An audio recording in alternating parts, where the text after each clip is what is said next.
This is Nicolas Alexiou, the Department of Sociology and founding director of the Hellenic American Project, Queen's College CUNY, and in our series of oral histories interviews for the archives here at Queen's College, we are very honored, pleased and happy to host an educator, a person who has dedicated all his life to the Greek letters, modern and antiquities.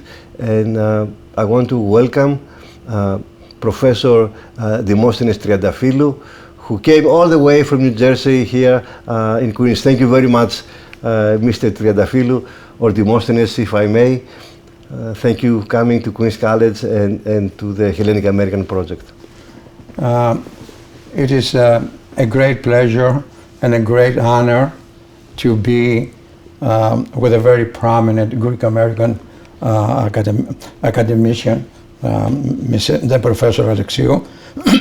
This is a dream that every Greek American educator has in his mind, to get to meet you and to get to know you, because you have you are a pioneer in developing new spiritual and educational centers for the perpetuation of the Greek American history and Greek American cultural evolution here in the United States. It's a great honor and pleasure to be with you, and thank you for the invitation. Thank you very much, but you're also responsible because all you have done so far have inspired a lot of us who came much later. Let's start with the place of birth and the family roots. Yes, I have to say that I have not chosen the place where to be born, and I did not choose my birth. These are things that other people decided for me.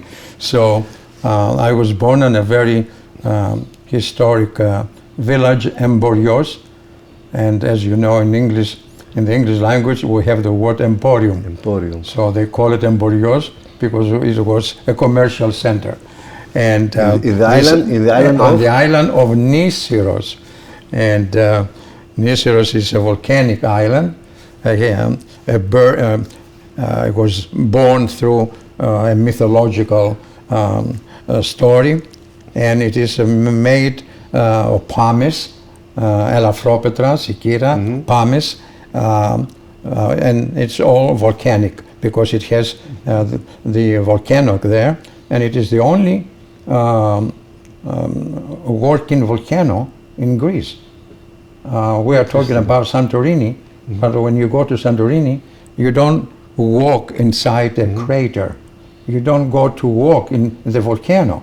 But in Nisyros, the volcano has 5 craters. I know, I've been there. Yeah, I've been there a couple it's of times. A beautiful experience. So, and I tease all my friends in Greece. I tell them that Nisyros will never be destroyed by an earthquake, or, as we say in Greek, kathizisi, to go down. And they say, why not? I said, because it's made of pumice. And pumice always floats. It never goes down to the, it never goes down to the bottom. And then I studied in Rhodes, the island of the sun. I always say that Rhodes is the most beautiful island in the world because it combines all the archaeological, the historical, the cultural, and the natural beauty there. Very unique island. And then after the island of Rhodes, I decided to go to America because on the islands, when we were talking in the 50s, we were talking about the 2 powers, Russia, Soviet Union, and America. Yeah. And just after the war. And also, I would like to remind our audiences that the Dodecanese, because Nisyros is part of it, became part of Greece around 1947. After the end of the war. So yes, March 3rd, 1947. And then the formal union took place in 1948 with the king, King Paul visiting the islands and declaring And that affected many people, or early immigration, because people who came from the Dodecanese, they came with non-Greek passport, right? Yes. The passport up to 1912 was Turkish. Some had Italian. Then, from 1912, when Italy took over the islands, up to 1943, they have Italian passports. My father-in-law, for example, Michael Halkias, when I was doing the interview before he passed away, I saw his passport, and it was Italian passport. And I mention that because that makes the life of researchers like me and you, of course, very difficult, because it makes it more difficult to see how many Greeks came to America, yes, if they came with different passports. And because yes, until very recently, until the 80s, the U.S. immigration services, they produce an open-ended question to declare yourself, how you're feeling, where you come. They used to record people according to their passport. yes. So we miss the Greeks who came in the 47, before 47, let's say from the Decanisa, or the Greeks who came from Asia Minor or Egypt. So it is a gap there. Yeah, it's a sociological problem, I will say, that it's part of your own scientific vocation, professional assignment, that during the Turkish occupation, there was no such thing as Greece. In the international, in the international awareness. In Europe, for example, Greece did not exist as a nation. Yes, it was only Turkey. Turkey was controlling the Mediterranean. And since the Ottoman then, Empire. Since then, America, politically, from the foreign politics point of view, sided with Turkey, because America wanted the Mediterranean for commercial traveling, and the only way to have freedom was through Turkey. We had the land, the islands, etc. We did not exist as a nation. And many of the people who traveled from Greece during that time all over the world were not even called Greeks, because they had Turkish passports. So it's an interesting sociological observation. Very, very interesting. Tell me about your parents. I'm very lucky person, because my parents were prototypes of good parents. My mother, God bless her, Zabeta was her name. Her maiden name was Skurtu, and my father was Triantafillou, and his last name Triantafillou. What I remember about my parents is that my father was a hero and my mother was a heroine. Why do I say that? We did not have a palace, a small house, but they managed to bring up 7 kids. 7 kids, 6 boys and 1 girl. Wow. And my father was able to do that because he was multitasking. First, he was a blacksmith. We had the only blacksmith shop in Emborios, and all the tools for agriculture had to be done in our blacksmith shop. And I remember I used to go there, and I was so much fascinated to do the bellows, and I was watching the air creating the flame and the iron to be red, and then my father would shape the tool, the agricultural tool, on the anvil. And when the tool was shaped, he would put it in the water, and the steam that came out of the water, shape-wise, was exactly like the cloud of the atomic bomb. Oh, wow. When I came to America, I made this kind of comparison because I did not know the cloud of the atomic bomb. But when I saw it, I said to myself, exactly the same shape when the steam from the hot iron was coming out of the water. So the mushroom, right? Yeah, the mushroom shape. So, and he was a hunter, he was a farmer, he created many beautiful farms with all kinds of trees, figs, grapes, olives, almond trees. So we were self-sufficient. We never suffered in the war. And your parents, they are native of Nisyros? Yes, they were born in Nisyros. Born in Nisyros. Yeah, the parents were born in Nisyros, and but it was an agricultural society. And when you're living in an agricultural society, you have to have land to produce. And that's what my father produced many kids too. Because I remember all my brothers helped my father to develop different farms and plant the right trees that fed the family. We produce our own bread. We will produce wheat, barley, bring it home, down in the basement. My mother had tomilo, two stones with a hole and the handler. I used to help her, and she will put the flour, the seeds of the barley, and we will go together like this, and the flour will come out, and then she will make the bread every Saturday. She will make bread for the whole week. But the smell of the fresh bread spread all over the square of the village, and all the Gitonices, all the neighbors will come and say, Zabeta, can I have a loaf of bread? And my mother was, God bless her, like Panagia. We used to call her Panagia. A generous person. Yeah, and you know, this is what I remember, the goodness of the character of my mother. And I'm going to tell you, if I may, one event that happened that really is in the depth of my soul. There was a battle between the Germans and the Allies, the British and other allies, and the Greek Hieros on February the 12th, 1945. That was the last battle that took place between the Germans and in the island. So what happened was, I was 4 years old. I was born in 41, and my brothers brought me on the porch of our house on their shoulders to see the end of the battle.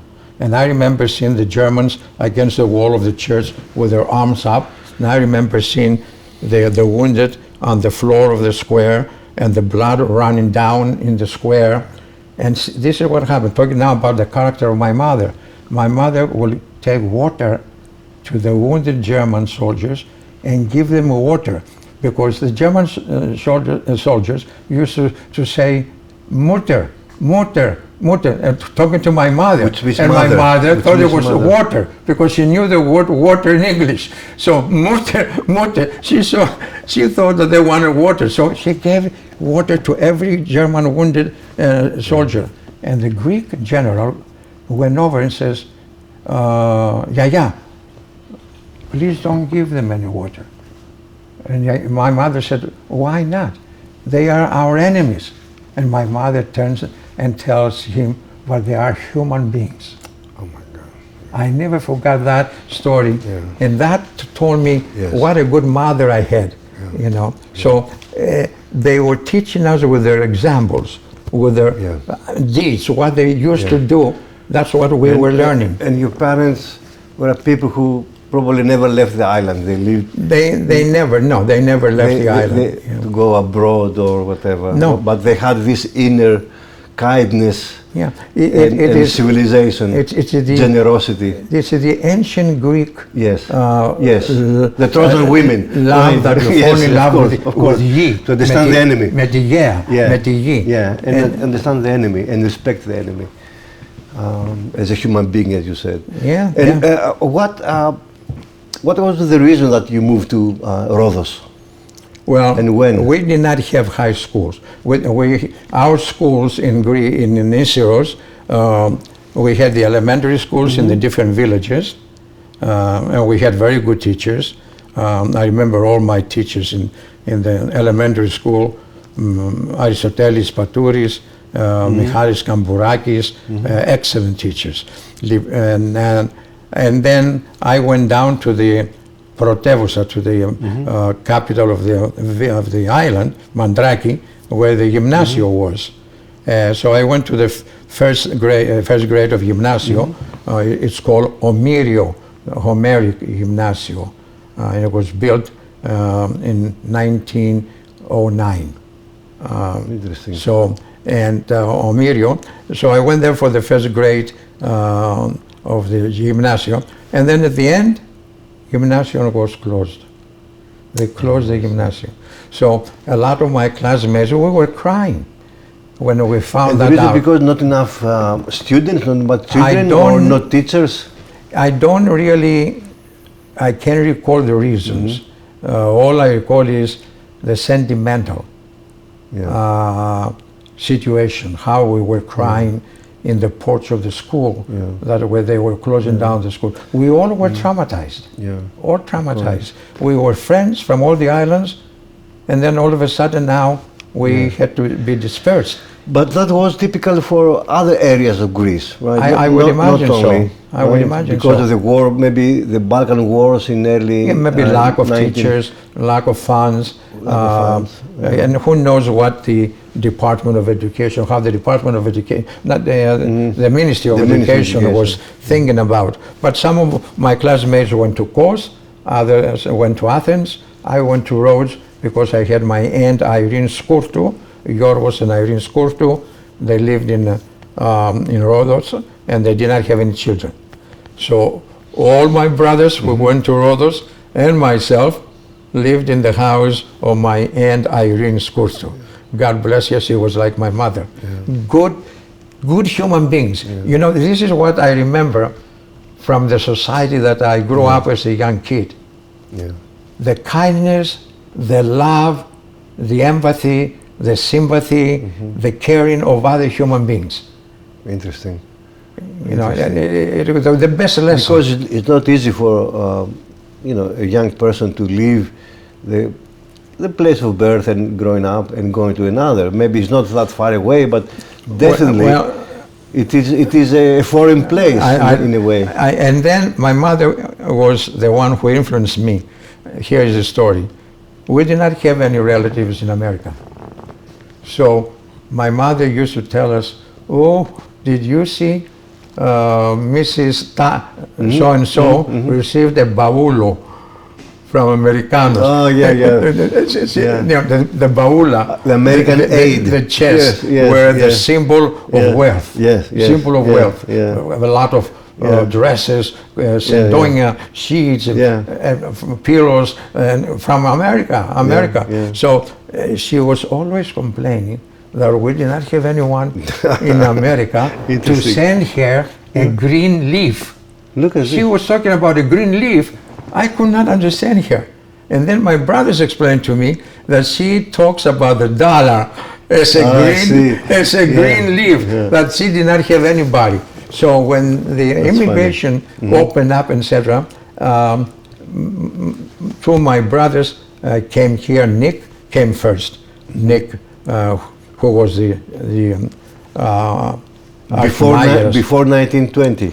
No, we're talking about the 50s now. About the 50s. Yeah, we did not have any relatives, close relatives. But immigration from the islands was started much earlier, right? Yeah, but from my island, I remember it started in the 50s, mass exodus. After the war. Australia and America. Australia. Yes, that was the time that England opened up Australia. And they were giving a lot of benefits to the Greek immigrants who go to Australia. Wow. So there were 3 or 4 families that left for Australia. And I remember I have 2 friends, Yannis Yakovidis and somebody else, I don't remember now his name. And before they left, we cut our veins here and we combine our blood so that we would be brothers forever. Like an oath. I never forgot that. And then not to... Ήταν σαν όρκος, an oath. I never forgot this. Amazing. And we have an idea, and we'll talk about it, what the Greeks did when they came to America, but what they did when they went to, those who went to Australia, Well, they were opening up. England was giving a lot of opportunities, creating a lot of opportunities to the Greek immigrants. So a lot of people decided to go to Australia. But do you know in what occupation, in what? I would imagine similar to here, restaurants, cultivation of farms. Because in the States, not many Greeks went to farming, although they came from an agricultural society. Yeah. They focus on railroads or restaurants. Yeah, the industrial development. Industrial, yeah. But Australia is an interesting I case. haven't looked into it. That's something that sociologists, anthropologists can look into. So you finished high school? So one of my brothers came here, Nick. In New York? Yeah, because he married a girl, Mary Papagiannakis, whose brothers were in America. I see.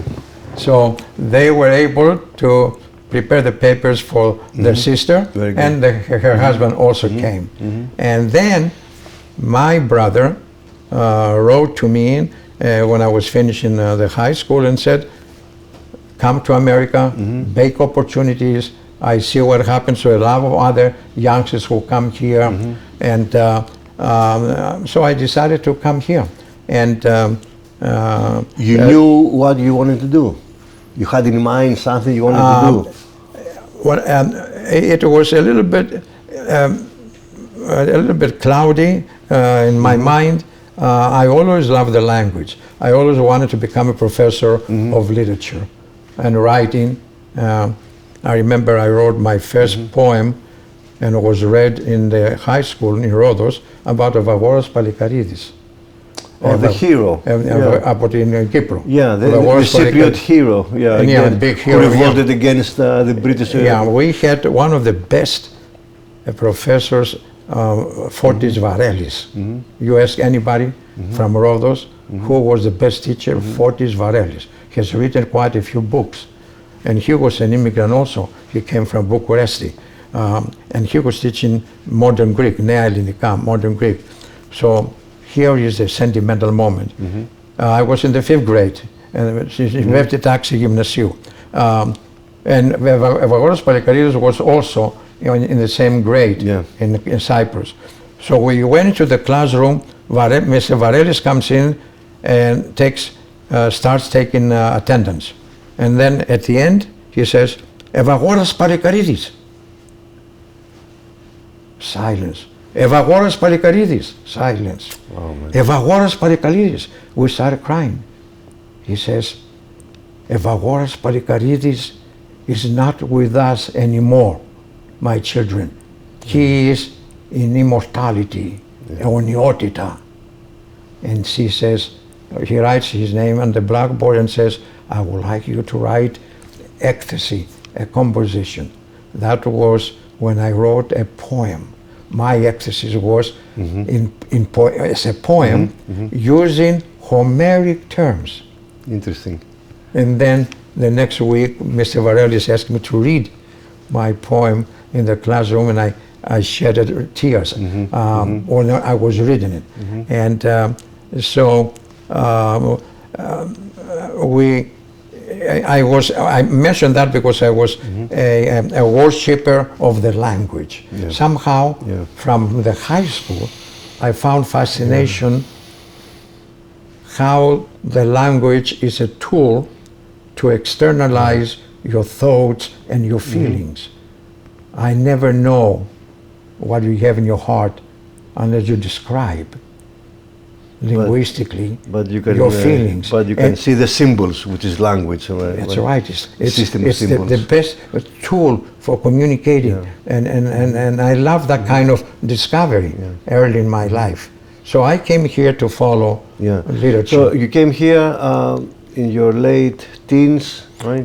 Yes, when I 18 years old when I finished. 18. And you came how? By yourself? No, my brother made the papers. I submitted my Politerio, my diploma to NYU, because my brother was the chef in Molfetta's restaurant, 307. The famous Molfetta. 307 West 47. Yes, of course, of course. 307 West 47. An institution. Yes, yeah. I remember Marina Mercouri, Andrea Papandreou, yeah. and all the politicians used And musicians. and also a great poet. Poet. Yes, I met him yes, there. yes. Paul Knorr. Paul Knorr, a Yeah, very famous yes, Greek of American poet who was Yes. writing poems in the newspapers in And the a front great page. character. Yeah, Paul yeah, Knorr. they all were coming there, Yeah. and there was a Greco, a Greek American jeweler who was selling chrysal, dactylidia, and jewels, and he told him that you should write your brother to NYU. So he wrote me, registered me at NYU, and here is the thing. I mean, from the sociological point of view, you know, the immigrants, when they come here the first year, second year, they don't have money.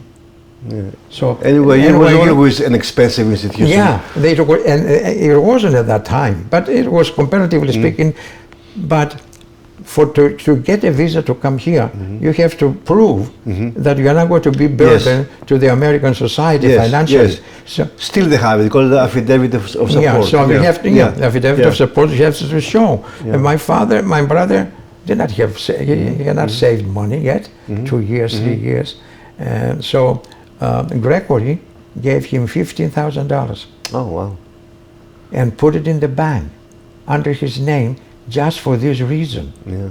to get an affidavit Yeah. and bring me to America. Yeah. I mean, these kind of gestures Yes. on part of certain human beings stick to my memory. Yeah. It And shows how close and strong were the ties of the community. Yes, Right. and how much trust. The trust. The character of a person. yeah. How, if you have a good character, You don't and need a lawyer to sign papers. and people trust and you, contracts. and Yes, people trust yes, you, they yes. can help you out. Yes. So that's how I came here. Yeah. I took the exams for the English language. I was taking English in my. And where you stayed? Around anyway. You want me to tell you? Of course. No. My brother used to live in Jackson Heights, and he lived on the first floor with his family. Which was On 78th Street. a very strong Greek American presence there. Yes. Greek. The high ceiling apartments, etc. Yeah. So he was living. They were living on the first level, and they put me in the basement. we made a room in the basement, and we put a bed in the basement, and I cleaned up one wall, and I put a blackboard on the wall to write my English words. Every day that I went home, I would write all my English words, and I used a dictionary, and then the English words, the Greek words, etc. And even my sister-in-law, my brother's wife, used to learn Greek from what I was doing there, because I was taken from the English Institute of NYU. All of us had to take the exam, and then they will say, well, you have to take this course in English before you start full-time or part-time, etc. And that's the same procedure for all the foreign students. And I started working at Molfetta's as a register, etc. That's how I got my first money. The first $12 that I got paid from Molfetta's, $1 the hour, I've never forgot it. I sent it to my mother.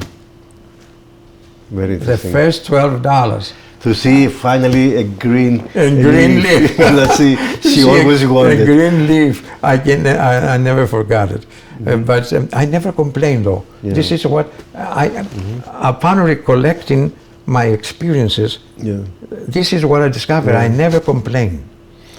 I want you to describe us how was life here in America, because Nisyros is wonderful, Rhodes is fantastic, but this is a huge place now. You come and well, my character has been such, as I said, I never complained, but the life here was blooming.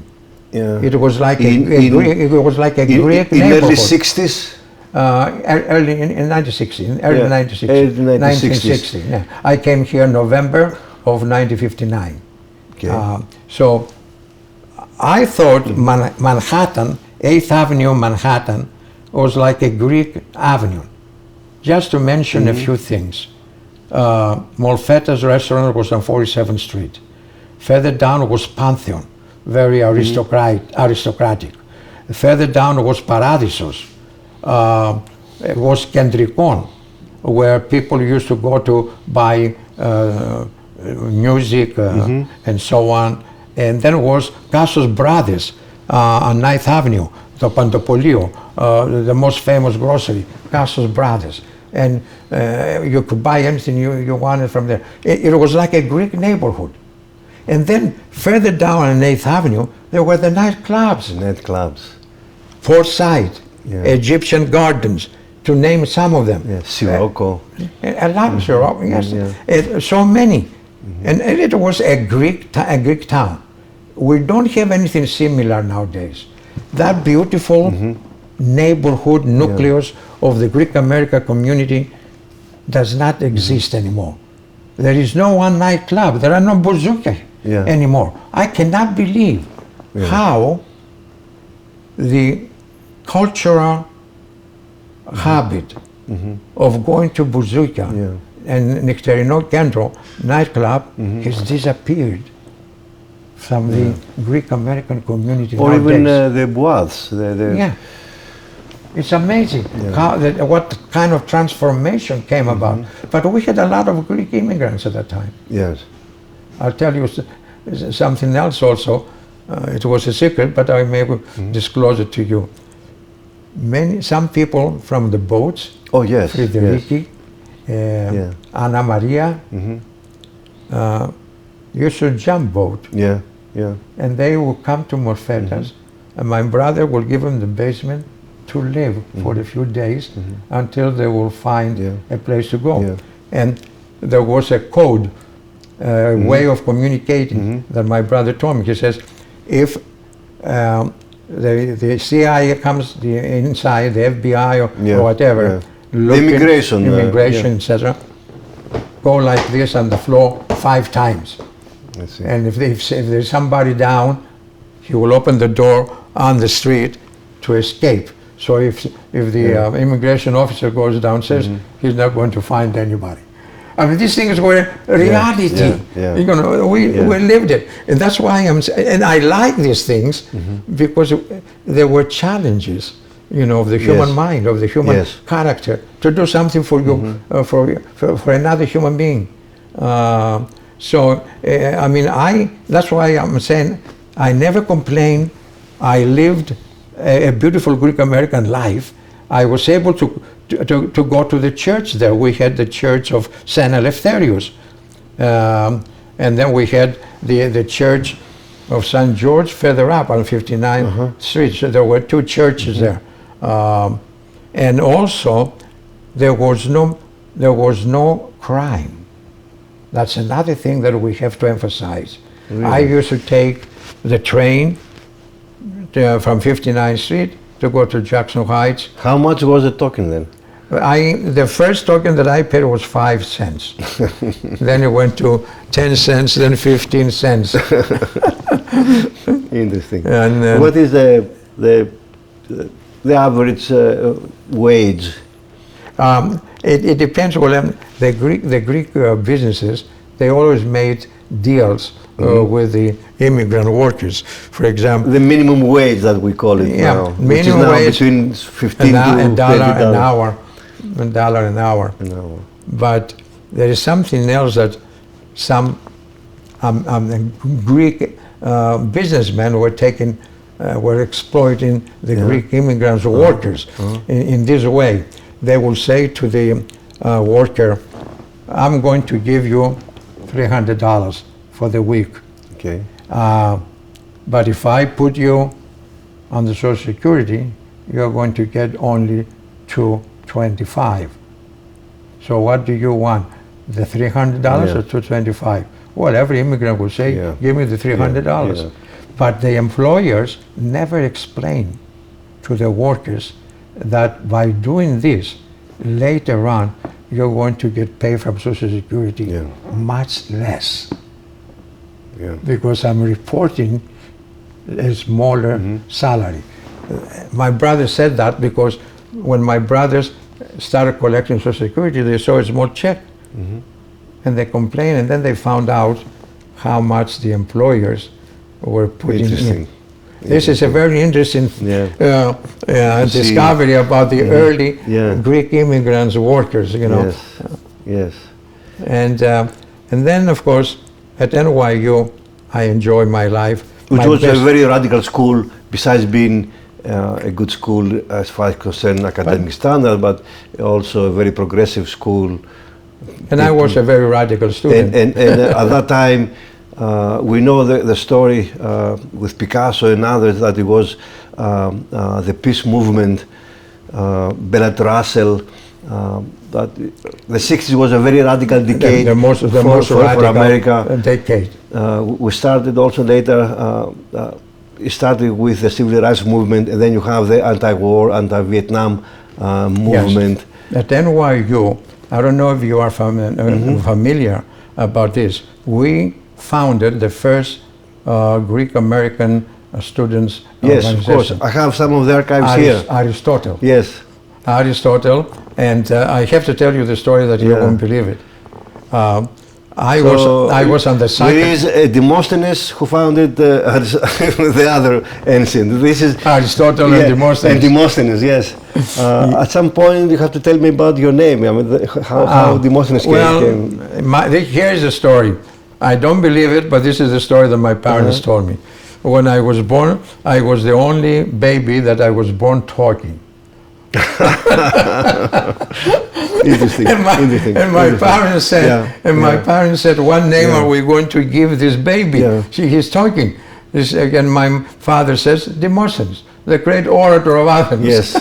Went through a lot to achieve that. I mean, whether this is true or not, I don't believe it. Yes. But that's a story that my parents made up, which means etymologically, demos and sthenos. Yes. The power of the people. Of the people, of the community. And that's why in Greek we have the word asthenis. That's the root sthenos. Yes. Και το στερητικό alpha, that means the person without dynamic, the sick person, or asthenis, and the sick person. And what I say to my students, the word idiot, the idiotis who comes, which is the worst thing to happen to a citizen, because you don't participate to the common affairs of the demos, of the community. So an idiotis is someone who has no interest, or he is excluded from the political and collective affairs. Well, yes, but I wanted to supplement your comments in the Socratic philosophy, because my major was philosophy. I will explain it to you later why I went into philosophy. In the Socratic philosophy, in the Socratic philosophy, a citizen is supposed to be Christos politis.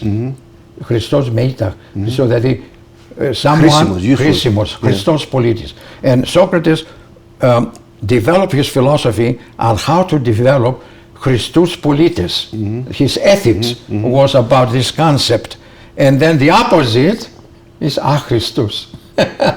Whoever does not get involved in the common things of the society, they wish to call him achristos. So if you don't help out the Homospondia, if you don't help your societies, if you don't help, if you don't get involved in politics, etc., you're an achristos, you're not Christos politis.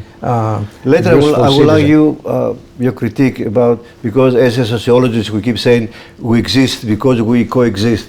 It's impossible to live outside the community. So I would like later to talk about the new situation where it is so much emphasis to sometimes, very extreme individualism, and how can we maintain sustainability as a human species. Well, we keep divide and marginalize. In the University of Athens, when you walk through the Stoa, there's a painting of Raphael, I think, if I'm not mistaken, and they show Plato and Aristotle. Yes. Plato points. Yes. Aristotle with his finger points down, and Plato points up. Okay, so this kind of the concept of individualism has developed through the Aristotelian philosophy. Plato was more of a socialist, in a way. He was thinking about politia, how to develop a politia with good citizens, and even his theories about the educational system and so on is thinking about the other person also, not only about yourself. Yes. But Aristotle developed these famous and Aristotelian, I mean, just to use this particular phrase. And Aristotle was the scientist and the philosopher who believed that an individual, like Socrates believed, has a demon, a demonio, has a demon inside him, and that demon has to be developed. Yes. And Aristotle believed that the politia has to allow each individual to develop the talent that he has. Yes. And that's the meaning of democracy. Democracy exists to allow every human being, no human matter rights. what your color is, human rights. to develop. That's the meaning of democracy. Yes. To develop your talent, no matter who you are. You are. This is the concept of the Greek democracy, and I keep telling all my American friends that we have moved away from the real essence of the Athenian democracy. But the individualism came out of the Aristotelian philosophy because he was a scientist also. He studied botany, he studied zoology, and so on and so on. And he studied how how things come into existence. And he came to the conclusion that through individuality, you can develop whatever you are. If you forget your ego to develop yourself, and you start caring about others, but you don't care about yourself, then you don't develop as an individual. Very interesting. I mean, I think that is very instructive for the modern thinker, for the modern people, because you have to play the golden mean. Yes. Aristotle. Yes, the golden. course. You have to find a way where Balance. balance. You help your individual development, but you also help other people, because you are not alone. Yes. You are not alone in the society. It is in Aristotle's towards happiness, how to achieve happiness. Philia, right? The concept of philia, the various degrees and. Well, Aristotle says in his Ethics, the famous phrase, "You cannot be happy unless you are a virtuous person." Yes, exactly. And aretos, unless you live, if you don't live with areti, if you don't live with good behavior, you cannot be happy. And probably, maybe, if not, is not only the Christian faith, but it also comes from antiquity, how the Greeks saw this tendency to philanthropy. After all, philanthropy is a Greek word, right? I don't know how much we practice it now, but if you see the role of the Greeks abroad towards the newly founded state nation of Greece, right? That Greece managed to somehow create some structures or economic development because of the role of the Greeks abroad through philanthropy or evangelicia. Yes, and we have many examples. The Baulu that you mentioned. But we have many examples of great evangelists, great benefactors from Egypt. Yes. From other countries that Greeks, Congo, etc. People, a lot of Greeks went, they made a great amount of wealth, but they came back and they built something. We have so many philanthropica ιδρύματα, Genadios or Zapio, KKK, even in Rhodes.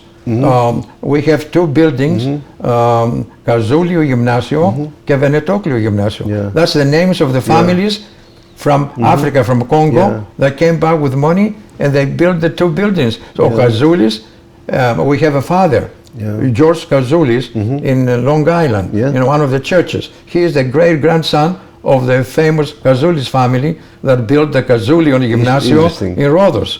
So these families came from abroad.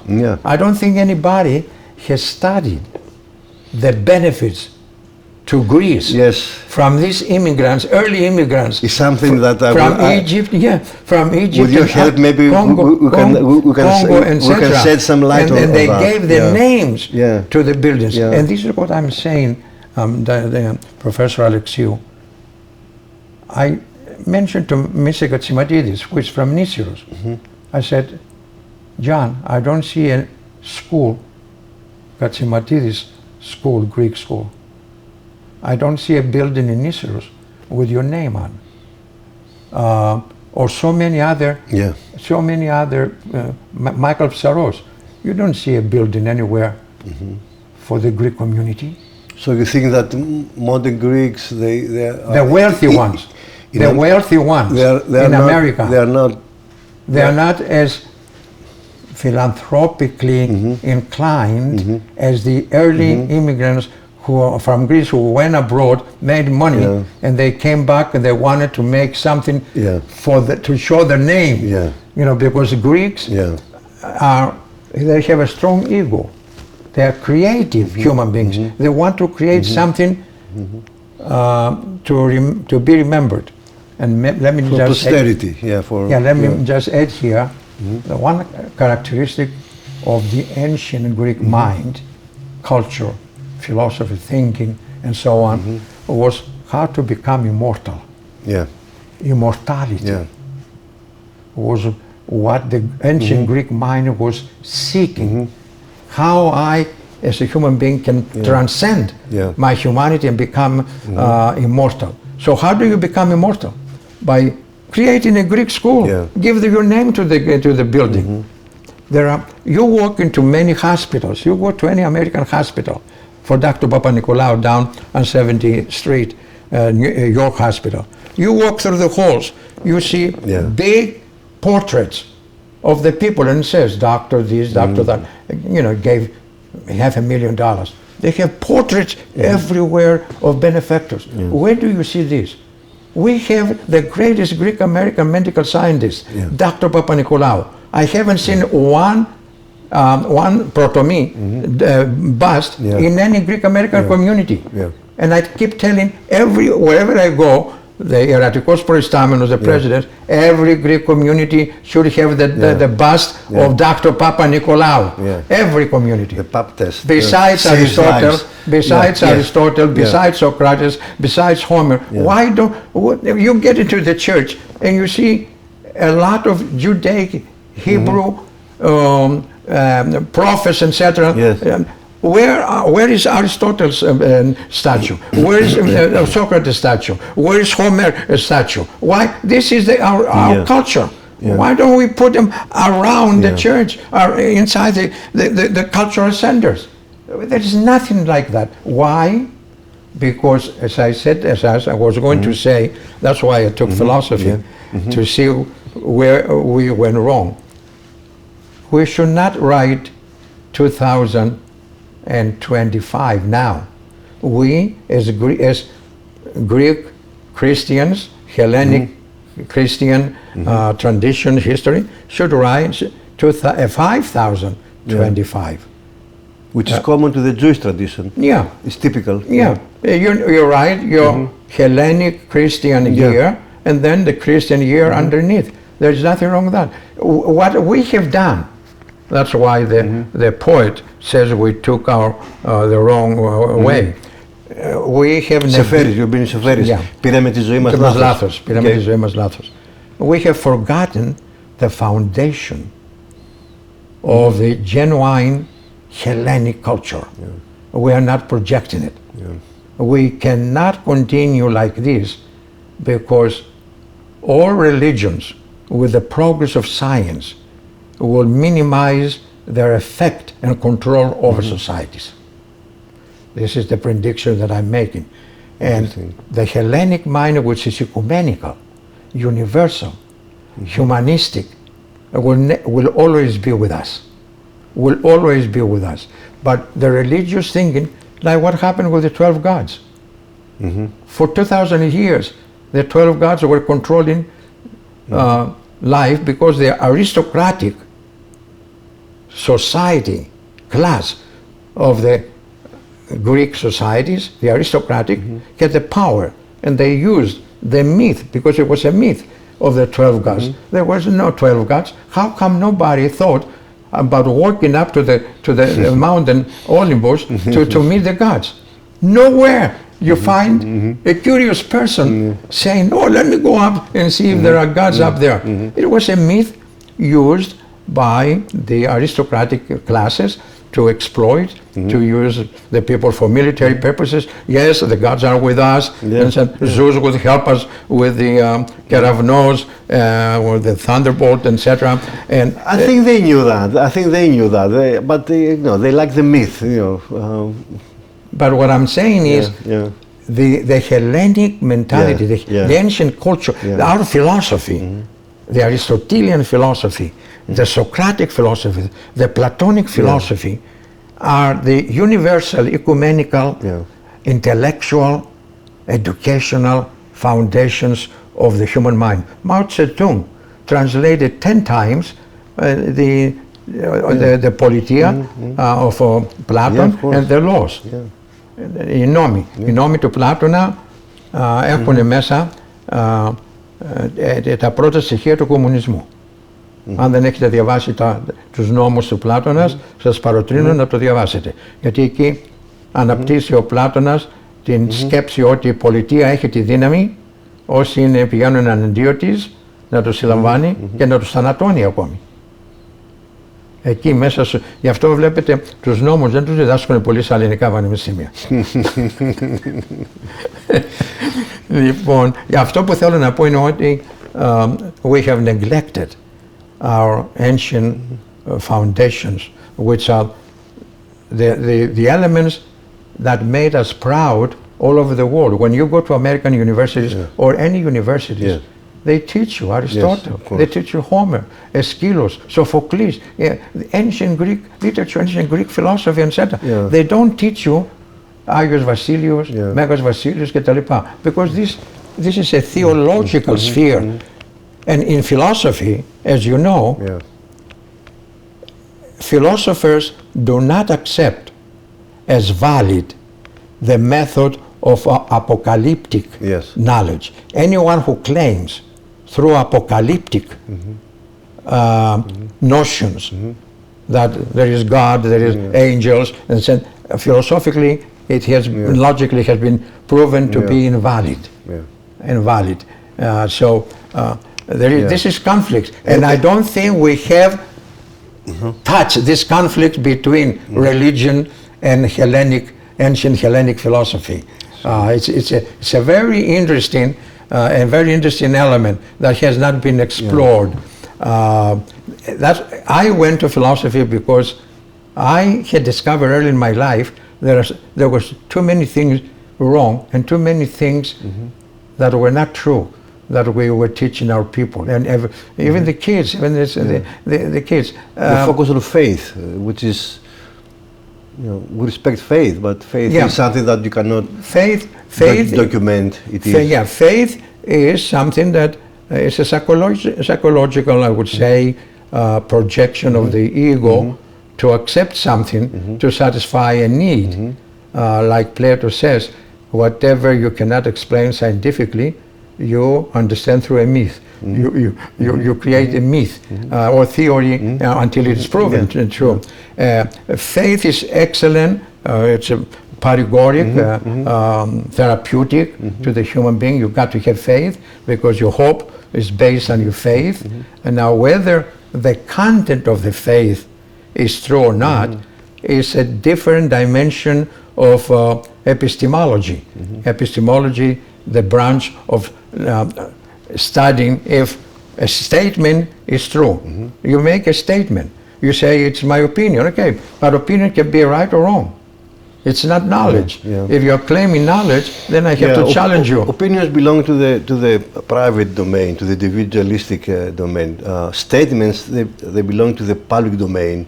So they can be critiqued, can be judged, can be supported or not. So I understand what you say. You need to have more statements than just opinions. Can I tell you something very revolutionary? Of course. when they asked Christ, what is truth? I don't know if you recall. Christ said, truth is I. Εγώ είμαι η αλήθεια.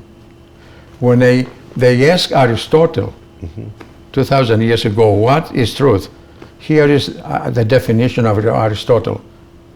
Truth is to say what it is. And what is not, that is not. Yes. False is to say what it is, that is not. And what is not, that it is. You see the difference? Aristotle gives you a scientific definition of the truth using your language and the human experience. The language. Truth is a concept of the language, but not language by itself. You have to have ontology. You have to have onda. You have to have existence. You know, without ontology, the vocabulary, the meaning, the semiotic meaning of the vocabulary is shaking. So you have the ontology, existence, you have your language. So when do you discover that what you're describing does not exist? Very interesting. Very, very, very I mean, I can make the statement, angels exist. Yeah. How can I prove that? You can say on faith, okay? Yes. On faith I can believe a lot of things, you know, but the statement, angels exist, has to be proven. Okay, how do you prove it? I don't think anybody has proved that. Yeah. Well, Nietzsche came later, and the famous phrase, right, about God and the end of. My God, we said so many things. Which is very interesting. But I want to go back. Yeah. You finishing the school in NYU. In the mid of 1960s, right? Yeah, 68, 69. Yeah. And then I wrote my dissertation. Which was based on what? I mean, my dissertation was in the Department of Philosophy, and the title was The Concept of Truth in Greek Thinking from Homer to Aristotle. And I was the first one, according to my counselor in William Barrett, was my counselor in philosophy at NYU. He said, you are the first one to combine Homer's thinking as a precursor of the later classical philosophical thinking. Homeric, I was showing that Homer was an existentialist. He describes... As a poet. Yes, he was describing with thousands of adjectives reality. He was describing reality. And the most important thing about Homer is that the concept of a good person is based on the deeds, what the person does. You know, that's it. Not what we say, but what we do. And it's still true, though. Yes, true, but not in the American culture, because I explained, I had arguments with a lot of American colleagues. They said, I don't like to hear the phrase, I don't care. Yeah. I hear kids saying, I don't care, Mom, I don't care. And the mama will say, what do you mean you don't care? You see, you could not say that in Homeric times, because they care about what your neighbor was going to say about you. They care what your friends were going to say, what your relatives. You had a sense of your good name, of your family name, and you were constricted from what the others will say about you, how to behave as a citizen in the society. Also sociology, the mirror, Marlowe or other people, the I and the me, the social. Buper, the theologian, the I and you. In social psychology and sociology, we have this, which is the mirror, not only how we see ourselves, but also how the others see us, and this how we negotiate those two forces. And may I say something? Now that we are talking about these things, beautiful concepts, I took a few courses in the Chinese philosophy, and I found a concept in the Chinese philosophy which attracted my attention. The concept of complementarity. the Chinese people believe, the philosophers, that there are no opposites. Like the ancient Greeks, they are pairs. This is the dialectical method. They are not opposite, but they are pairs. Yes, complementary. Yes, complementary. Everything exists as a complementary of something else. You see, like we talk about socialism, capitalism as opposite. We see it in Plato and Aristotle. And we take this kind of conception that things exist to complement each other. Of course. We are going to be friendlier to each other, more accepting to each other, and not looking at each other as an enemy. And, you know, I see this going the good and the bad coexist, you know, the two sides of the same coin. This would be the perfect philosophy for the American mosaic. The American mosaic, the different parts coexist to complement each other. They're not opposite to each other. On the other hand, in the ancient Greek philosophy, we have that concept of antithesis. And we have a lot of... but the thesis and antithesis, they create a synthesis, which becomes a new point of view, a new... that's in the dialogue, in the language. Yes, exactly. But the Chinese believe in reality. In reality, the reality itself, the taonda, everything that exists to complement something else, not to be opposite to something else, you know, which is a very interesting concept. And I think... And love plays that role also, the complement. It goes back to Plato and you know, how the other complements the self, right, the individual. And talking about Aristotle and individuality, this is my analysis. Aristotle was the first one to talk about DNA. No one has said that anywhere. Why do I say that? Because Aristotle studied botany and zoology, and he studied every seed, the importance of the seeds. And he was the first one to say, to coin the word entelechia. You are not going to find the term entelechia in any manuscript. First comes into existence with Aristotle. Study the seeds, and he said every seed has entelechia. He coined the word. What does it mean etymologically? En telos echo. Echo μέσα το σκοπό μου. This is DNA, Professor. This is DNA. I heard some of it because today's film director is Mr. Ioannis Koutalis, who studied biology, and he spent a lot of time studying Aristotle, and he has mentioned a few things about this. Entelechia, that's the term, because he couldn't he's very familiar with all he this. couldn't find any term. Interesting. But I want to go back in 1968 when you finished your dissertation, but at the same time you are in a very radical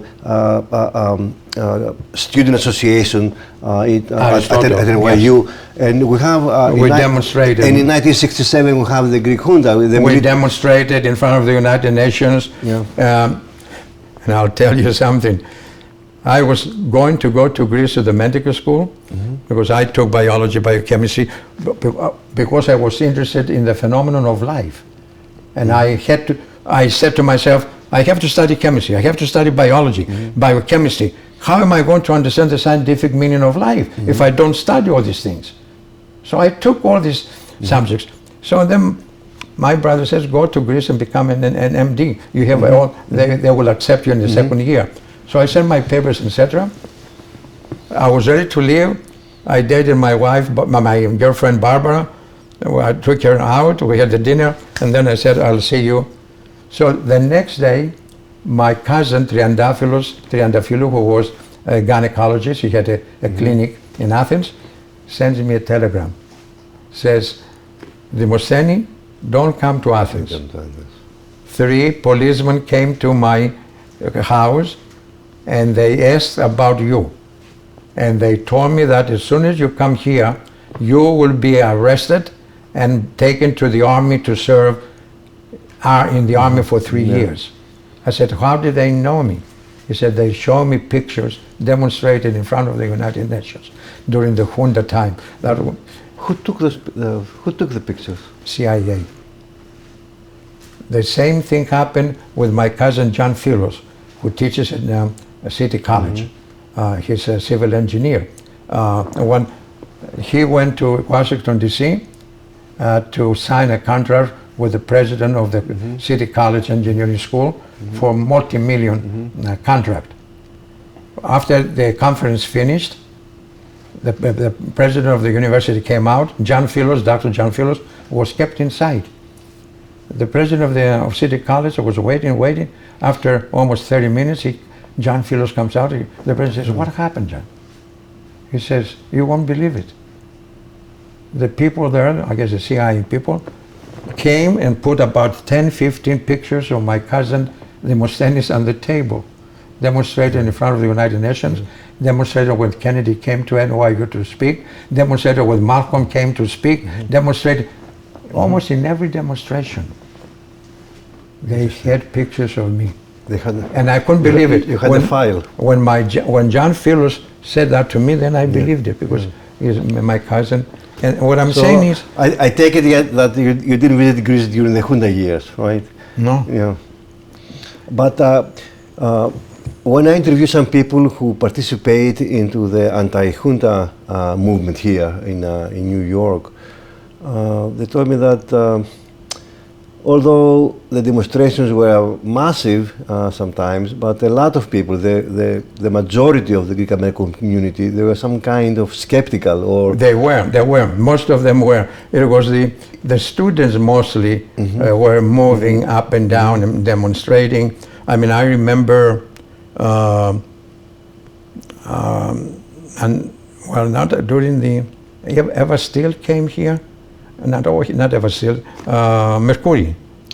Melina, yes. Melina Mercury had come here and went to my brother's place also. Yeah, because she had that great play at Broadway, right? Ilya Darling, which was a huge success. It was not a widely spread movement.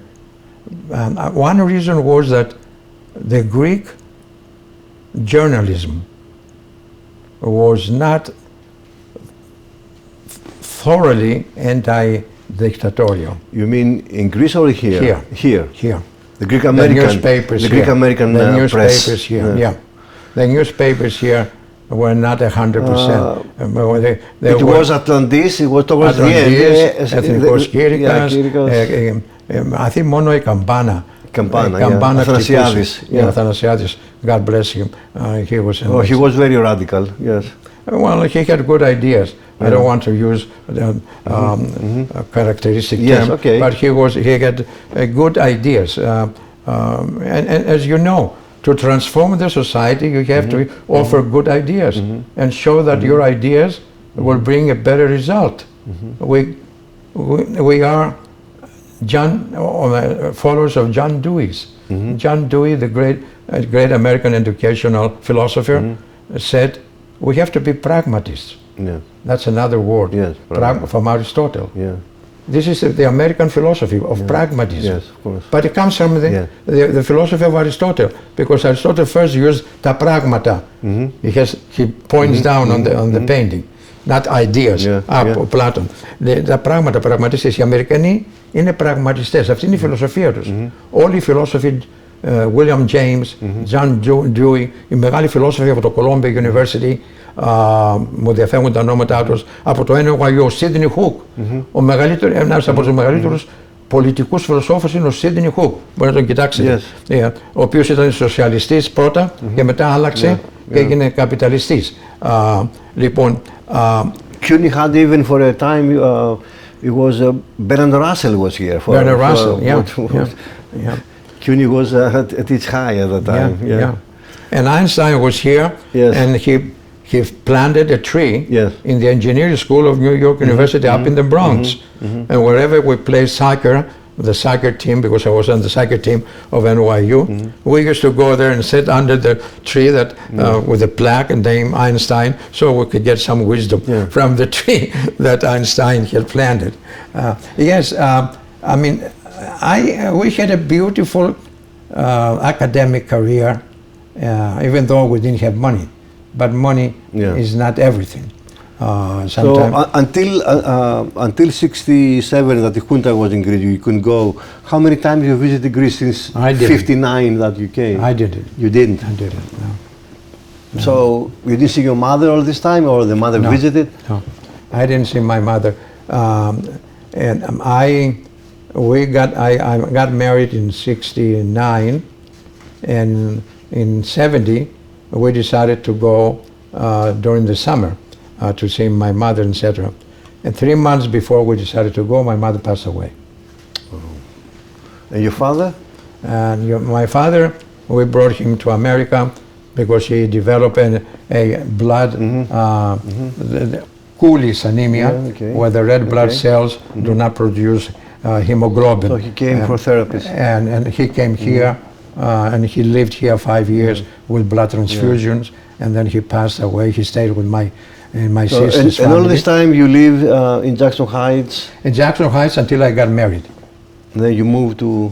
I moved to Alpine, New Jersey. And here, I have to say this. My success academically is the result of a good family. My brothers. And this, I emphasize this concept to all the students. How the family structure can benefit a student, especially abroad. To have the support, morally, financially. Financially, even an apartment to live, so you don't have to pay rent. Tremendous support. This is the best medicine. And then the other point of success is, whom do you choose as your partner in life? I was very lucky in choosing the wife that I chose. Educator, graduates from Columbia, pedagogos, δασκάλα, but she had a good family. Her father was one of the top mathematicians from the Polytechnio των Αθηνών. And when he came here, he was a mechanical engineer, and he was drawing the best designs of any engine. So when he came here, he got his master's from NYU, mechanical engineer. He opened up his own factory. Wow. So also from the Dekanisa? From Nisyros. Michalis Halkias, Michael Halkias. Yeah, because it is a stereotype that Greeks, especially the early immigrants, they are heavily in the diners business, or what? Well, but it's not only that. People in education. There are many Greeks who distinguish themselves in science, but we are not aware of that. Like, take my father-in-law, Michael Halkias. He opened the first and only factory in Manhattan on 49th Street. He bought a building 5 levels. And that's why you need to, to expand the Greek American studies. Yes, right? And he was the first one to design and produce gears. Στους τροχούς, τα γρανάζια, για τα ασανσέρ. Και τότε, το 40-50, χτίζανε ουρανοξύστες παντού στο Μανχάταν. Και όλες οι παραγγελίες πήγαιναν στο Μιχάλη Χαλκιά. Γιατί έβγαζε με πιο φτηνό το γρανάζι. Γιατί ήταν και ο σχεδιαστής και ο παραγωγός. The designer and the producer. The producer. An amazing success. I tell you what happened with Israel. In '67, the Defense Department of Israel, this is what my father-in-law was telling me, sent an επώνυμα letter to the Defense Department of America saying, we need so many thousand gears for the airplanes, but we need them within 22 days. That was during the war in '67. So the Department of Defense of the USA sent out the information. Well, my father-in-law responded and says, I will produce them in 12 days. Interesting. Almost half of the time. He got the contract in '67, and he was paid $850,000. Which to 67, που είναι τώρα 5-10 εκατομμύρια. Several millions, yes. That's how he went up the ladder. With that money, he became a millionaire. But he had a good product. Yes. He earned it through knowledge. He earned it through knowledge and through the Greek university and the universities here. That's the power of knowledge. If you have knowledge and you use it the right way, you will achieve something in life. And then it was your involvement with the schools. Yes, yeah.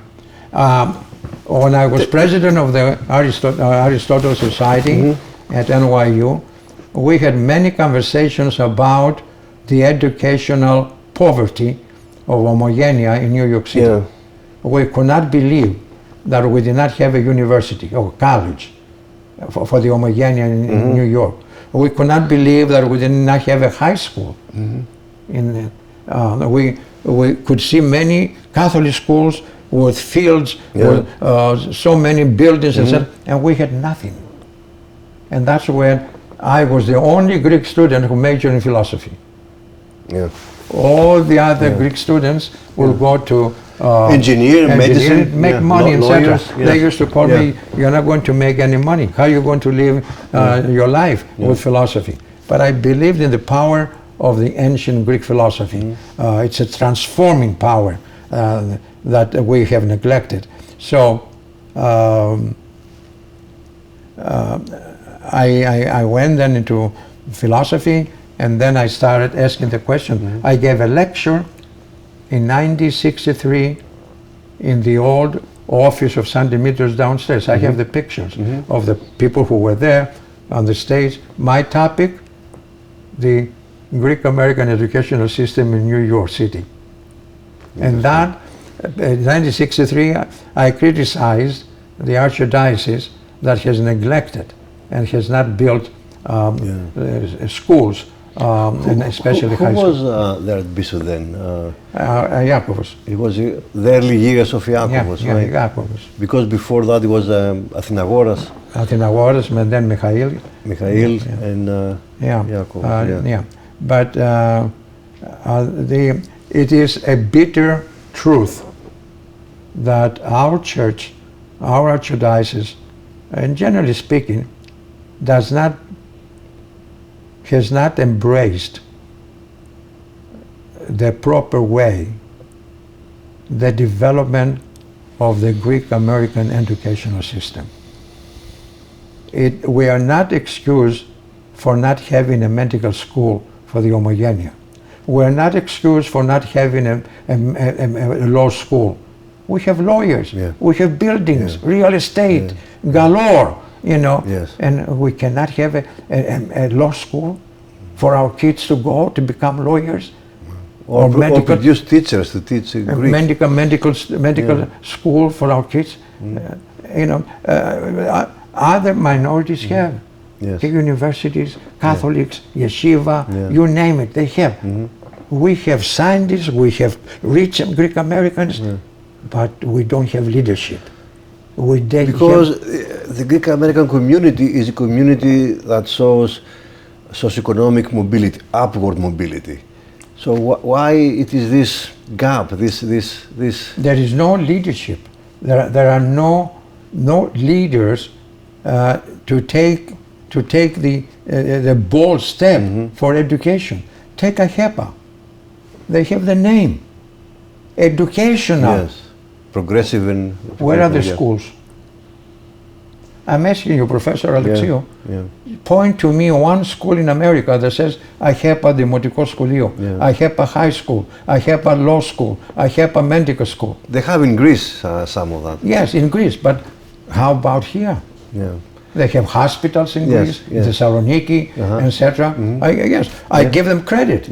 I don't disagree. But I'm talking about here. Is this because Greeks always thought that they're going to go back and they will never stay here? In the early stages of development of the Greek American homogeneia, yes. Because now we have, according to the United States census, the American-born Greeks are numerically more than us, the immigrant generations. So we have to understand the community and apply or develop policies that somehow correspond to the needs of the American-born. They're Americans. Fine, a medical school will have the American-born. How we do that? A medical school. If still the dominant institutions of the community are controlled by the immigrant generations, either it is the church, the schools, the press, I don't know. But there is no leadership in the fourth and fifth Greek American generation to use their knowledge and their wealth because of assimilation. You think? Assimilation, but yes, I agree with you. The assimilation, but they feel Greek. They are proud. Yeah, they have. But somebody has to organize them. Somebody has to lead them. We don't have leaders. What is the characteristic of a leader? To create something that does not exist and fills in a vacuum in society. How many of our rich Greek Americans think that way? We don't have a university for our Greek American students. We don't have a medical school. Build one. You have the money. We don't have a law school. We need αλλαγή νοοτροπίας, a change of the thinking. How do we accomplish that? That's up to you, the sociologists. How do you transform the way of the thinking of mass of people, etc. You know, a preliminary study within the Greek American community shows that the money that's going to be transferred from the older generation to the later generation exceeds 250 billion. The assets, right? The wealth.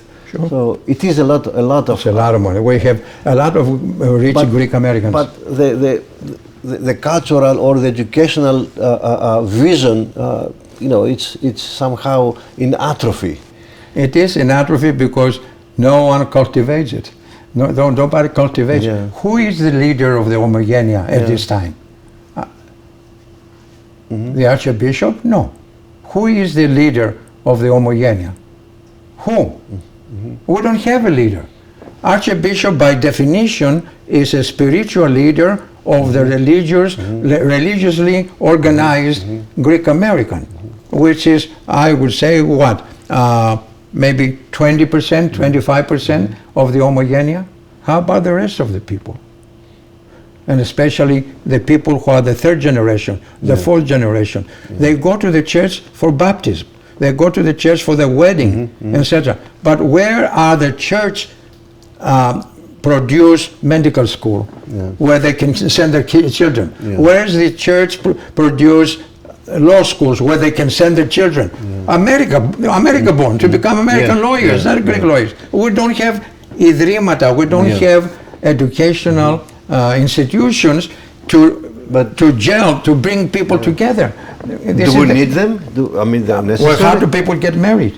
If we had American universities, 4 American universities, we will not have as many mixed marriages as we have now. Why?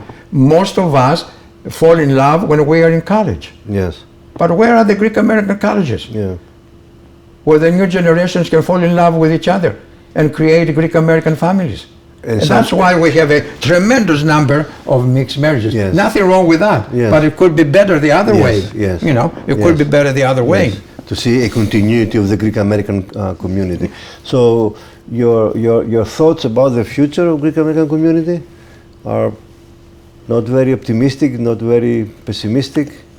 I am an optimistic individual because I believe in the power of the human mind, and especially in the power of a few human minds that are going to become the leading forces. And you never know when a new creative mind, a revolutionary mind is going to show up in the Homogenia. I believe there will be revolutionary minds. So I'm optimistic from that point of view. I see. That's why you see they don't teach philosophy. You know what happened. Yeah, the humanities are under attack for years. Because that's where the revolutions come from. The revolutions come from there, not from biology or chemistry. And so everything is designed sometimes in society to control things. And now with the artificial intelligence, we have to be a little bit more careful about who controls us. We stop thinking. But we can keep on talking, and it's. But this is what is missing from Homogenia. Have you seen a meeting to discuss a very political, philosophical issue? No. Yeah. Poetry? Sometimes we have the Society of Poets, Literature, etc. I'm the president of the poets Oh, here. congratulations. Very nice. So we're trying our best. Now I'm more optimistic about the future. The revolution may come from that society. But you see, sorry to interrupt you, but I also mentioned that in one of my public contributions, and the Archbishop was there, that in order for the Greek Americans, this is what I think as a researcher and a poet, in order for the Greek Americans to remain Greek, they have to learn about the Greek American history and Greek American literature and the contributions of Greek Americans to the American society. Definitely. That's what we discussed once in the past about the importance of teaching the Greek American history. I criticize the Department of Education, the Ministry of Education in Greece, that has not created others to teach the Greek American history in the American universities, in the Greek universities in Greece. There is no one Edra in a Greek university in Greece teaching the Greek, the immigration history, the history of Greeks, of the diaspora. Why not? Do you see how much knowledge we are missing? How much knowledge is missed by our compatriots in Greece? That's why they cannot understand us and we cannot understand them, right? It is always a gap in understanding. I mean, we have so many Greek Americans in politics, in science, etc. The Greek kids can imitate people like that, prototypes, role models, etc. Why don't we teach these things? How about here in America? We have to develop the teaching of Greek American history. Professor, make it a priority. Let's start teaching. We have created the Hellenic American Project, which is the only center for Greek American research. And start teaching a course in Greek American history in your center here. Yes. It is a center for Byzantine and modern Greek, but add and Greek American history. Let's not be negligent like so many other people have been. Complementary. Yes. To complement interesting. What is missing. Yeah. Is there anything else you like to, any other area you would like to tell us about your donation? This is a good thing, about the things you donate today. This is nothing. This is a more drop in the bucket. Those are magazines that you used to... This is the magazine that the bilingual magazine that we published. It's called the Dodekanisa. Goes back in the 80s and 90s? Yes. And it's a bilingual. Articles in English and in Greek. This was the first meeting. Οι Δωδεκανήσοι απέκτησαν το πνευματικό τους όργανο. Και μιλάει για το, όπως βλέπετε εδώ, for the magazine, Dodekanisa. Very nice. And then I brought some yearbooks. These are yearbooks that the two schools where I have been, and 3 schools, San Demetrios, the Hellenic School in Rye, Westchester, and Fairview, Ascension and Fairview. We produce, as you can see, beautiful color. Hardcover, yes. Great. And the students write their essays in Greek. And then I brought a book here, which is, from the history point of view, very significant. The history of the Dodecanesian organizations in America and Canada. 1904. 1904. 1987, very interesting. Very interesting. And a few newspapers that you may find interesting. And I have a lot of other documents that I would like to contribute to your wonderful and unique history, Greek American history center. It's the only one, and I hope that the Homogenia will embrace it, will understand the profound and historic significance of such an institution. We need institutions. Karl Marx said, the power in the society is in the hands of those who have in their hands the means of production. Yes, of course. And the means of writing. Yeah. And we got to have this, to have the power. See the power in the American society, the media. So we have to, this is an institution that creates power for the Greek American community within the American society. And we have to promote it. Yeah, because the Greek diaspora in the States is part of the American history. That's right. And next year that it is 250 years from the declaration of the country. I mean, we are part of all this. We see the long, how far back goes the Hellenic presence you see, in the States. Yeah. So we're part of this mosaic. You and I have a creative element in our characters to create something that does not exist. I created the first Greek American Lyceum High School of St. Demetrius, and it's the only one. What year was that? 1970, I was hired in 1973 for the purpose of creating the high school, because a few months earlier, I had the grand opening of a private high school in a private American high school, the Henley College Prep in Jamaican Estates. And I had a big grand opening, a lot of people came, etc. That's when Astoria community said, Mr. Triantafillou, come to our community. We have the buildings, instead of going to the American, and see how you can help us. And we talked, I saw what they had, and I said, well, in 5 years I can have a high school for the community, and that's what happened. I was hired in 73, 75 I started the first 9th grade. Then it became 10, it became 11, 79 became 12. But they were usually afternoon schools, no, all day. All day. All day. It's an American day high school. How did I create? Because until then we had only afternoon schools, right? Yeah. Or weekend. Elementary schools, day school. Yeah. They had elementary schools. They had many. Now they closed them. They closed them. 6 day schools were closed a few years ago. I will not mention the name of the director of the Greek education. Okay. He writes big articles in one of the homogeneous newspapers, but he doesn't say that during his directorship, 6 day schools closed in New York City. But anyway, 73, 9th grade, 10, 11, 12, 79, in the old building. You see, I had to work in American high schools, and I knew what we needed to get a credited high school in St. Demetrius.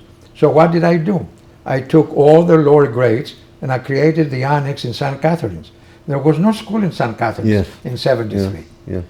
I said, 5-year program, we can have a high school. We have to transport first the lower grades, let's free classrooms, 9th grade, 10th grade, and then we had to have a lab. So I had to use a room to create a lab, $15,000 from the PTA. We visited different private American schools where I had worked, and we got ideas. We had to create a library. You cannot have a high school credited by the Board of Education of the Department of New York City unless the school has a library with 5,000 volumes. Unless you have laboratory for biology, physics, chemistry, and trapezaria, an auditorium. You have to have a gym. Gym and auditorium were there from 1956 when they created the building. But all the other requirements, prerequisites were not there. So from my experience from the American high schools, I knew what we had to do. Laboratory, physics, chemistry, etc.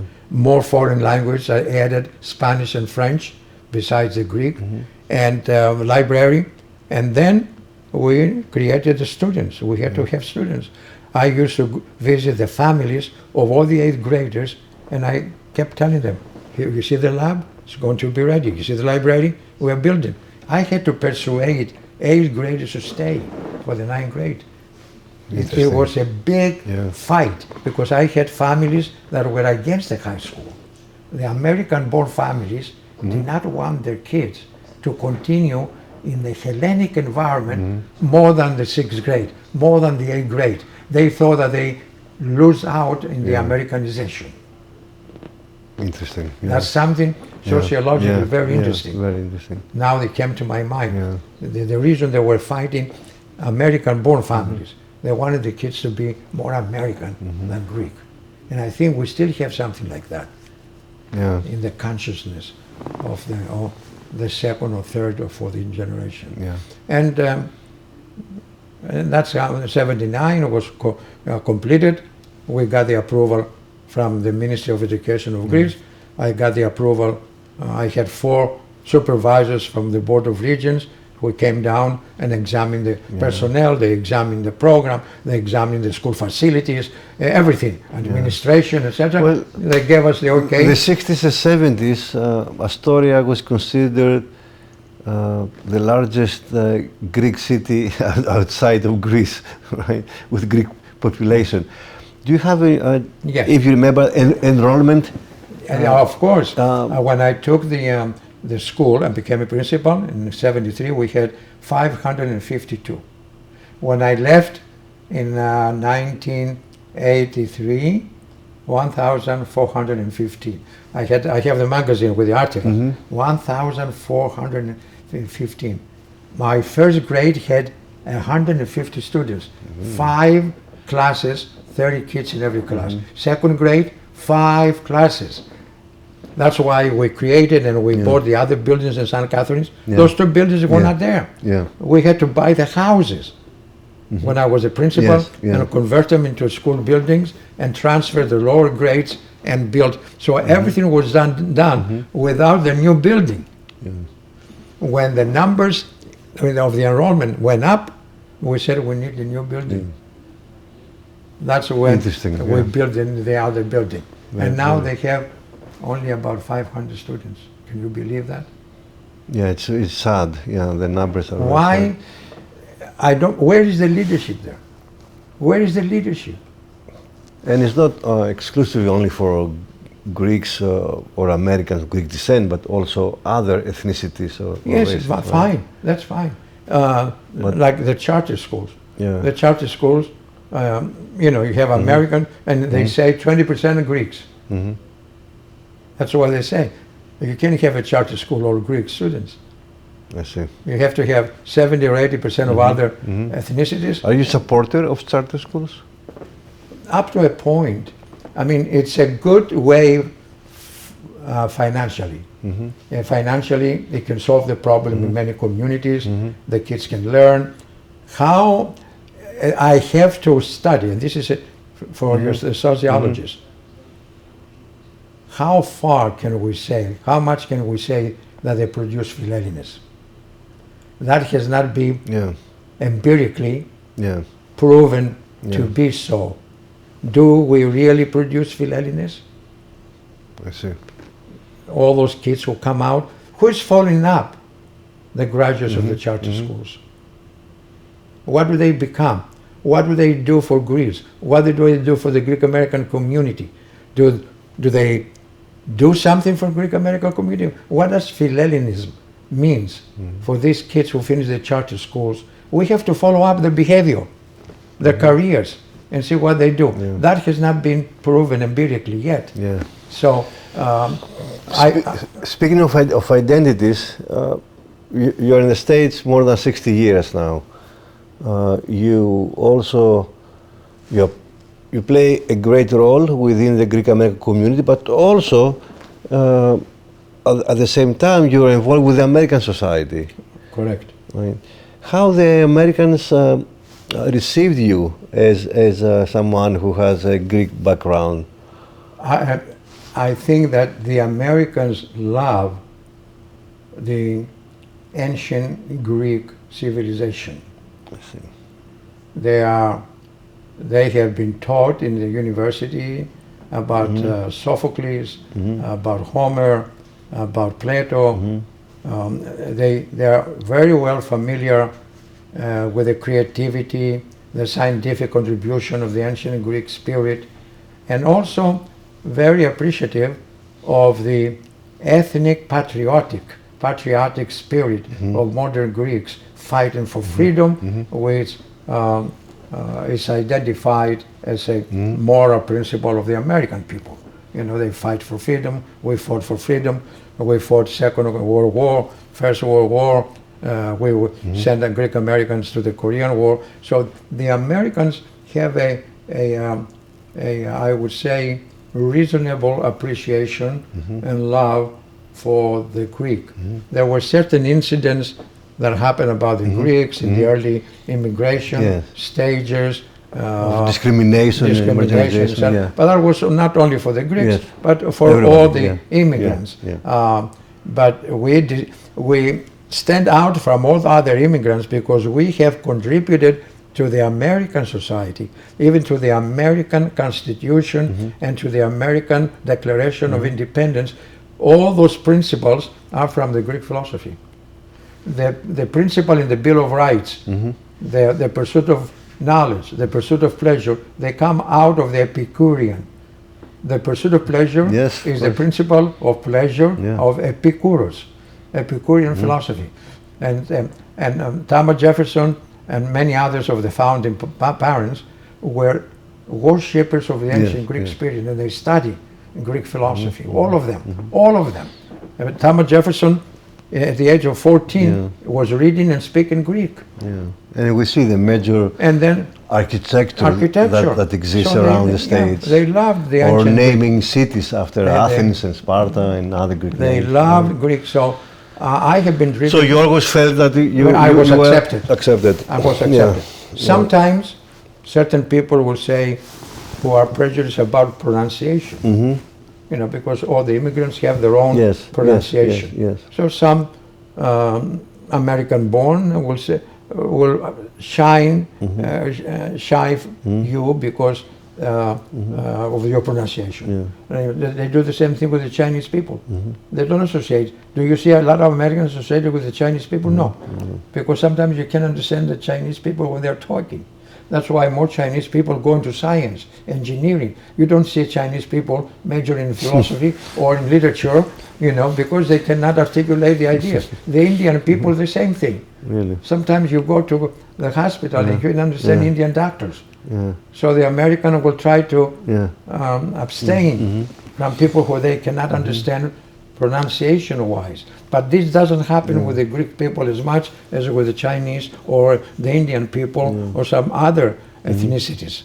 I mean, I have to bring this because I have experienced it and we discuss about these things. So we have better pronunciation than other groups of people from other countries. So after 60 plus years continuous presence in America, you ever thought to go back to Greece, and also how you identify yourself as far as concerns ethnic identity? I have no problem about identity. And I think people with many problems have problems with their identity. I don't know, I'm making this statement for the first time. Now we're talking about identity. I think that how problematical is an individual? That's a very legitimate question. Why does an individual raise a question about his identity or her identity? Are there some problems there? Are there some new awareness?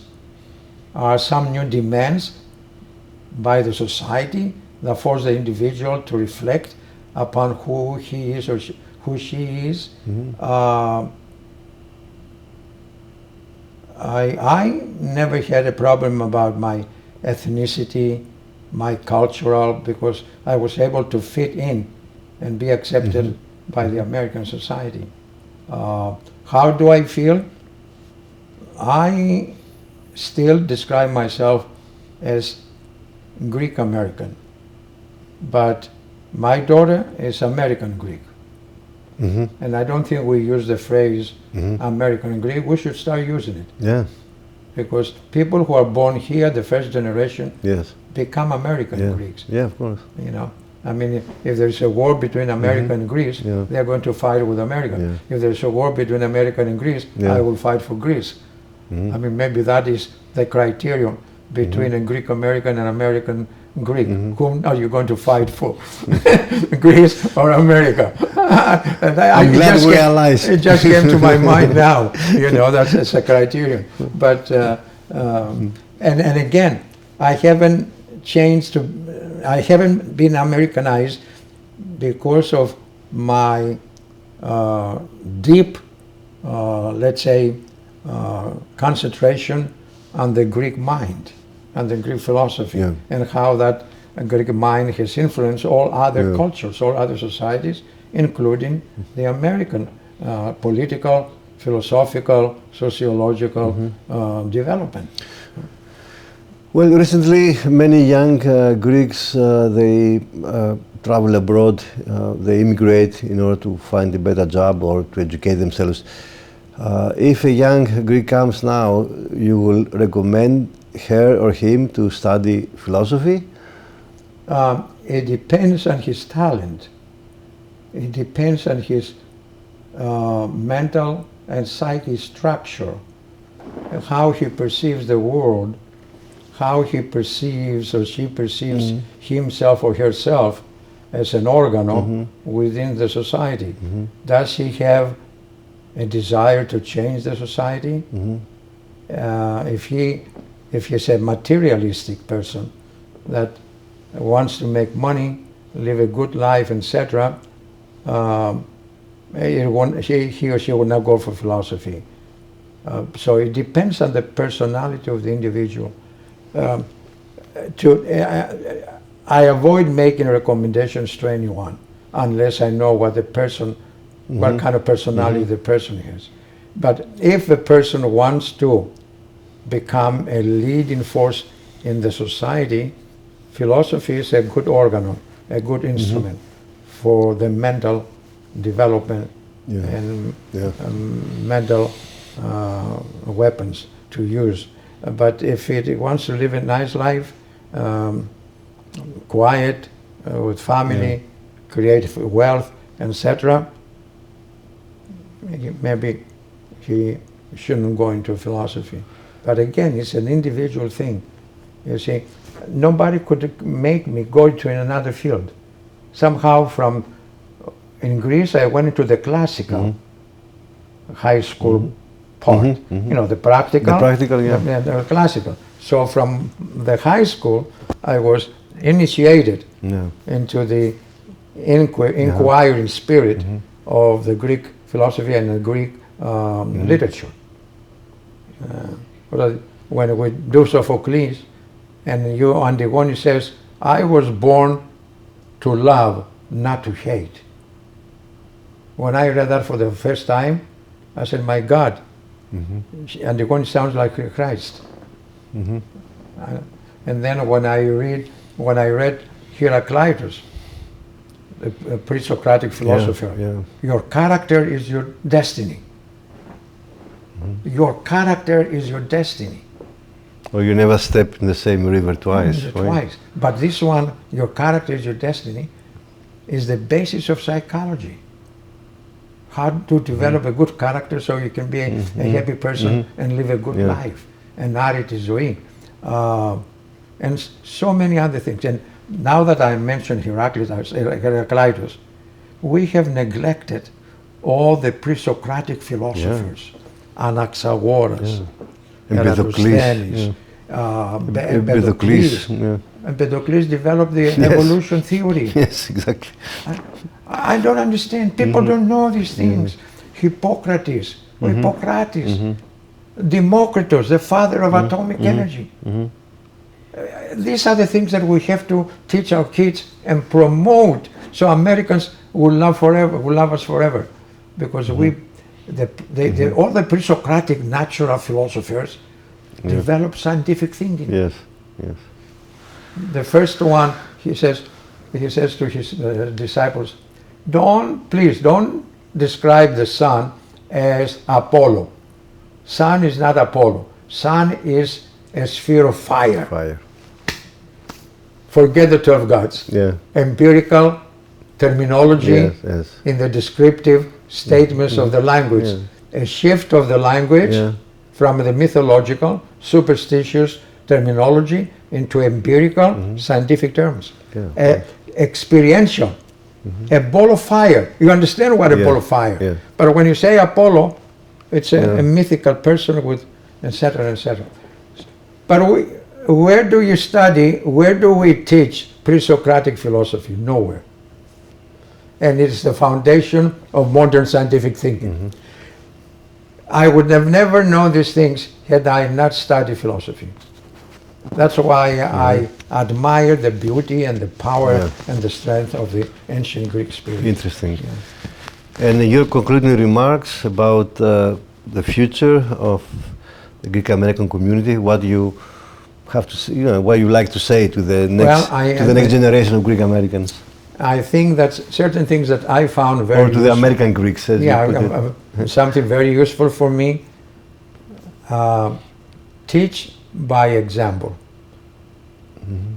You, as an individual person, keep in mind that you are not alone in the society. You live with other people, and they watch you what you're doing. So teach the people by your example, good example.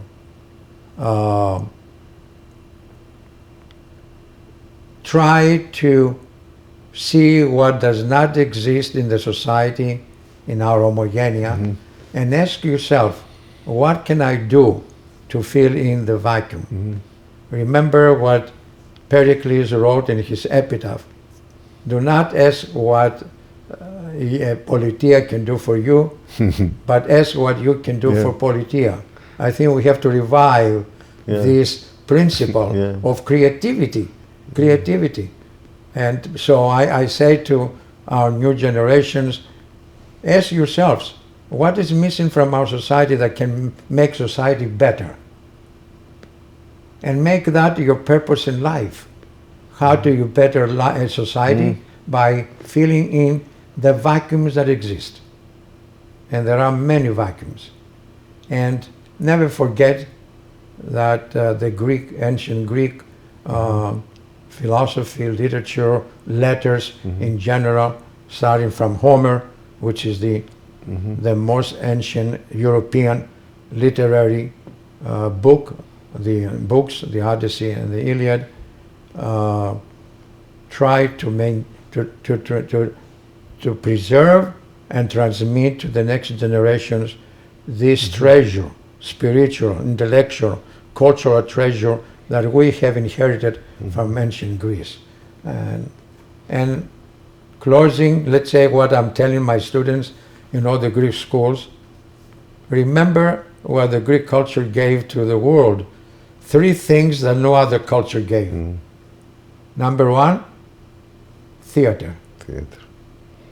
Theater. The outdoors theaters. Number 2, philosophy, the foundation. Number 3, democracy. Which is related to theater. It is a direct association. Yeah, so I always tell, whenever you're in the American school, just get up whenever there's conversation. Say, my country gave these 3 things that other countries did not give. So I'm proud of Greece. Why am I proud of Greece? So name. Don't say I'm proud of Greece, but back up your statement with evidence. Americans believe in evidence. Show me, show me, show me. Well, here, theater, democracy, philosophy, and language. All languages have Greek words, except Chinese and Japanese, etc. But the Western civilization, the language of 4 items. So I don't know. I mean, well, I think I have tired you. I have tired you, Professor Not at all. Alexiou. It was very. Demosthenes Triantafillou, thank you very much for your consent to participate to this attempt. We're trying to document the Greek American experience, and your contribution is appreciated, highly valued. It's a drop in the water. It's a drop in the water, but if you have many drops, You Yes. disturb the water. You can create an ocean. Thank you very much. Thank you very much for inviting me, and thank you, the Mr. Ioannis Koutalis. Ioannis, for his patience. Yes, thank you. He's doing a good job. You're doing a good job. God bless you both.